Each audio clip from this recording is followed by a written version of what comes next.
Hi there. This is going on from part one of the video, The Things I'm Doing to Help Myself, which explains why I'm catching seagulls. As well as lots of practical things, there have been a few gems of knowledge and realizations that have made a difference too. Finding out that I had hay fever was one of them, so remedying that has reduced the strain on my system, as has knowing that my extreme sensitivities show that my body views everything as a threat, causing a highly activated nervous system with huge adrenaline production due to the pain and sheer horror of the illness. So I now view my ME like a wild animal that has to be tiptoed around, kept happy and treated very, very carefully, but also kindly and with compassion. Also recognising that the nature of the illness has a type of ebb and flow to it, moving forward and then falling back, that makes me hang on to hope that I would rally again when I have a bad slump. And I do rally, even if it was only a little at first. And another thought that I cling on to is that our bodies are always trying to heal. That doesn't mean that they can just simply heal out of any illness. That's not possible. But they always have a natural inbuilt healing mechanism.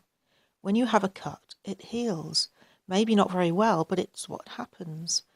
This made me think that perhaps I was not on a spiral downwards after all, because my body was always trying to go up the other way. So I then looked into ways of boosting that automatic healing process. I've also been analysing my environment and adjusting things to make it more helpful to me and more conducive to someone trying to recover, remembering that what calms and soothes a sick baby can calm and soothe a sick adult.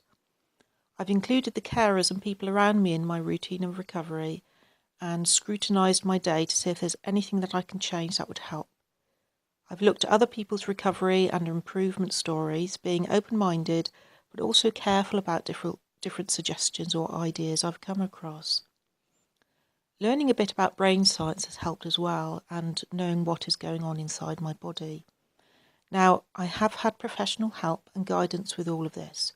It's not something that I've been able to do on my own. I'm having help from two private clinics, the Yorkshire Fatigue Clinic with the expert occupational therapist Dr. Sue Pemberton, and the Helpful Clinic with Thora Rain. You can apply for funding via your GP for the Yorkshire Fatigue Clinic, and the Helpful Clinic have an arrangement so those who can't afford it don't have to pay. I'll do a review of those clinics at some point. Now, neither of these clinics profess to have a cure. They know there isn't one. Plus, they totally and absolutely view this illness as a serious physical condition, not a psychological one. They also don't have a quick fix. Unfortunately, improvement from ME is a slow business. What they do offer is advice, tips on healing with symptoms, their own years of experience, access to other health professionals and knowledge, biological and scientific explanations, emotional support and coping strategies. They also can give you access and direction regarding private blood tests.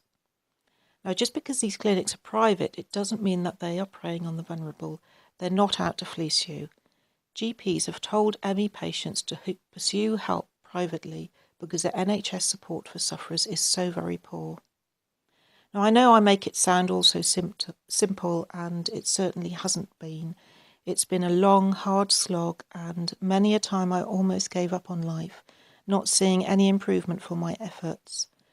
But I was told an Icelandic saying, "The drip, drip, drip of water makes a hole through the stone." Persistence is the key. I kept telling myself it would all be worthwhile, and it has been as I've made real improvements. I've a very long way to go yet, but I'm facing in the right direction and finally see results from my hard work. Now, many of the things I've learnt and found that have helped me, I've been trying to put into a video form. It's valuable information that I want to share. It has been real trial and error at times, with a lot of disappointment and despair, but it's also been a huge learning curve. These little bits of information have helped me, and altogether, like I said in the first video, the seagulls are dragging this peach up off the ground. Now, please comment about what you found helped you. Sufferers themselves are a wealth of experience of what to do and what not to do.